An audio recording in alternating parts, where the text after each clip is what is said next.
आकाशवाणी रांची से प्रस्तुत है प्रादेशिक समाचार।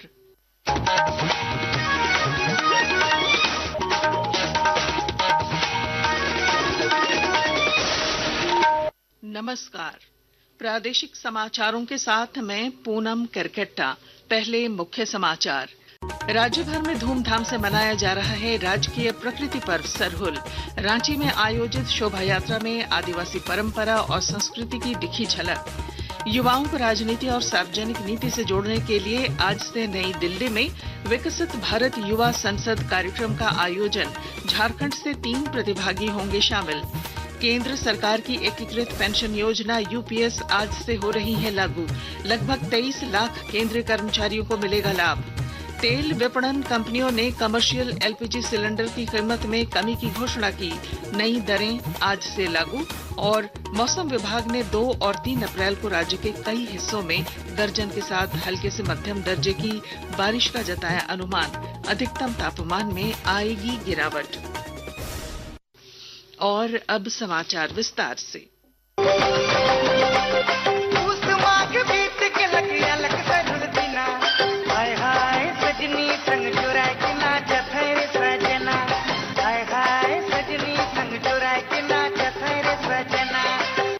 पूरे राज्य में राजकीय प्रकृति पर्व सरहुल धूमधाम से मनाया जा रहा है।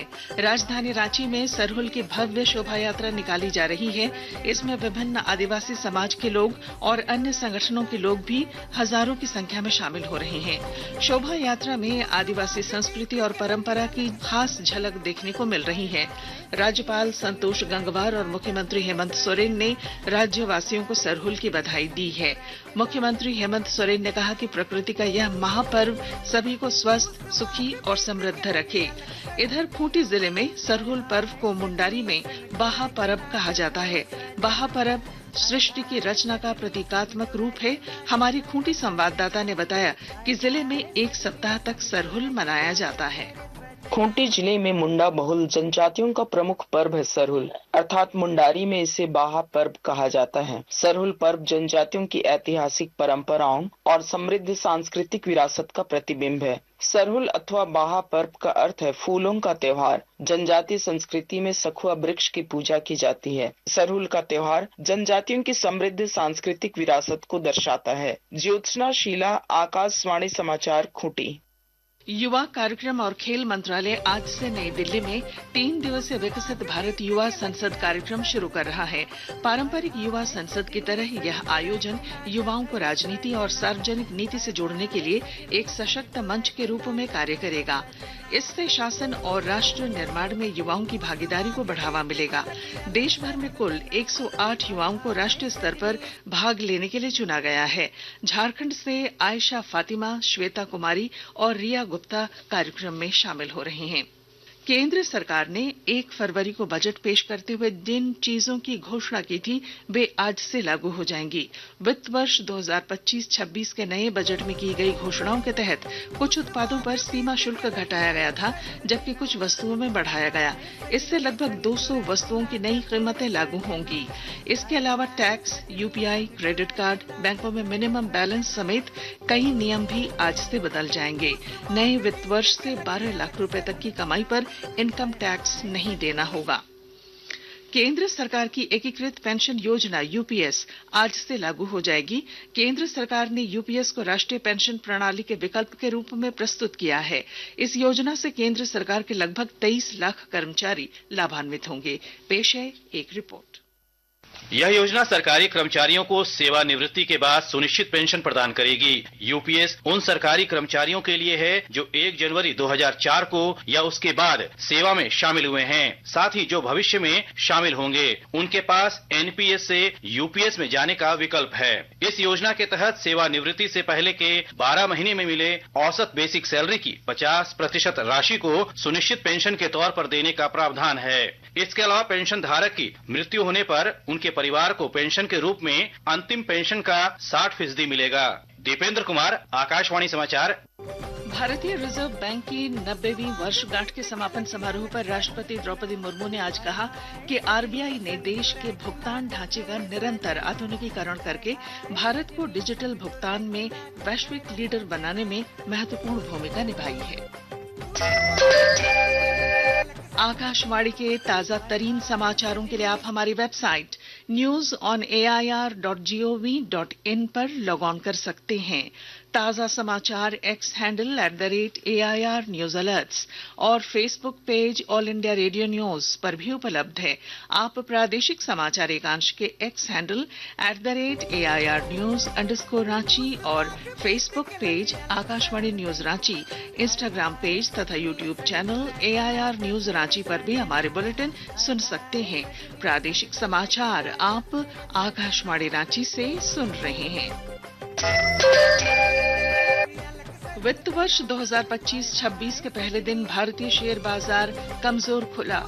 दिन के अपने सबसे निचले स्तर पर बीएसई सेंसेक्स 1230 या 1.58% गिरकर 76,184 पर आ गया, जबकि निफ्टी 313 अंक या 1.33 अंक गिर गया। साहिबगंज के बरहेट में आज तड़के 2 मालगाड़ियों के बीच टक्कर हो गई। एनटीपीसी फरक्का के एजीएम शांतनु कुमार दास ने बताया कि मेन लाइन पर जिस ट्रेन को आना था वहां से मानवीय भूल के कारण इंजन ट्रैक नहीं बदल पाया, जिसकी वजह से दूसरी लाइन पर खड़ी खाली मालगाड़ी से टक्कर हो गई। उन्होंने कहा कि इसकी जांच की जाएगी और जो दोषी होंगे उन पर कार्रवाई होगी। तेल विपणन कंपनियों ने कमर्शियल एलपीजी गैस सिलेंडर की कीमतों में कमी की है। 19 किलोग्राम वाले कमर्शियल एलपीजी सिलेंडर की कीमत में यह बदलाव आज से लागू हो गया है। राजधानी रांची में 44 रुपए 50 पैसे की कमी के बाद नई कीमत 1,920 रुपए का भुगतान करना होगा। हजारीबाग के आर्ष कन्या गुरुकुल में दिल्ली से आई प्रशिक्षक श्वेता आर्य जिले की छात्राओं को परंपरागत हथियार चलाने का प्रशिक्षण दे रही हैं। इस दौरान छात्राएं लाठी से करतब दिखा रही हैं। ये लाठी के साथ साथ तलवार चलाने का भी प्रशिक्षण ले रही हैं। हमारे जो आदर्श है श्री रामचंद्र जी, उनके उपलक्ष्य में उनके आदेशों पर चलते हुए उनके बेटियों को आदर्श बना रहे। कोई रानी लक्ष्मीबाई की तरह लाठी चलाएंगी, कोई तलवार चलाएंगी। इस तरीके से बेटियां आगे बढ़ रही है, कदम से कदम मिला करके वीरों के साथ। यहाँ पे लड़कों के भी शिविर है, लड़कियों के भी हैं, सभी जुलूस में चलेंगे, सबका अभ्यास चल रहा है। बेटियां किसी से कम नहीं है और आज का दौर ऐसा है कि बेटियां हर कदम में आ गई है। कुछ संक्षिप्त खबरें। कोडरमा थाना क्षेत्र के राजेंद्र चौक के पास आज सुबह ट्रक की चपेट में आने से मोटरसाइकिल सवार एक व्यक्ति की मौके पर ही मौत हो गई, जबकि एक युवक घायल हो गया। घटना के बाद लोगों ने कोडरमा गिरिडीह मुख्य मार्ग जाम कर दिया। सरहुल जुलूस के मद्देनजर रांची के सिरमटोली फ्लाईओवर के रैंप को सरना स्थल के मुख्य द्वार के पास से हटा दिया गया है। अब जुलूस में शामिल हजारों लोगों को भी सरना स्थल तक पहुंचने में परेशानी नहीं होगी। भारतीय मौसम विभाग के प्रमुख मृत्युंजय महापात्रा ने बताया है कि इस वर्ष झारखंड समेत देश के कई पूर्वोत्तर राज्यों में सामान्य से अधिक समय तक हीट वेव का असर रहेगा। अप्रैल में जून के गर्म मौसम ऋतु के दौरान दक्षिण प्रायद्वीप, मध्य भारत, पूर्व भारत और उत्तर पश्चिम भारत के मैदानी इलाकों के अधिकांश हिस्सों में सामान्य से अधिक हीट वेव होने का संभावना है। ईस्ट इंडिया और ईस्ट सेंट्रल इंडिया जैसे कि Chhattisgarh, Orissa, Jharkhand, east UP, Bihar and adjoining areas of West Bengal ये एक इलाका है। और यहाँ गुजरात और इसका जो एडजॉइनिंग एरिया ऑफ महाराष्ट्र, इसमें ज्यादा हीट वेव होने का संभावना है। वहीं मौसम विभाग ने 2 और 3 अप्रैल को झारखंड के कई हिस्सों में बारिश होने की संभावना जताई है। रांची स्थित मौसम विभाग के वैज्ञानिक अभिषेक आनंद ने बताया कि 2 अप्रैल को पलामू प्रमंडल के अधिकतर स्थानों और 3 अप्रैल को कोडरमा, हजारीबाग, रामगढ़ और रांची में बारिश की संभावना है। इससे लोगों को गर्मी से थोड़ी राहत मिलेगी। कुछ खेल समाचार। ओडिशा में आयोजित पहले ओपन राष्ट्रीय योगासन खेल चैंपियनशिप में झारखंड के जगदीश सिंह ने ग्रैंड मास्टर कैटेगरी में स्वर्ण पदक जीता है। इसके साथ ही उन्हें उत्कृष्ट कोच और जज के रूप में भी सम्मानित किया गया।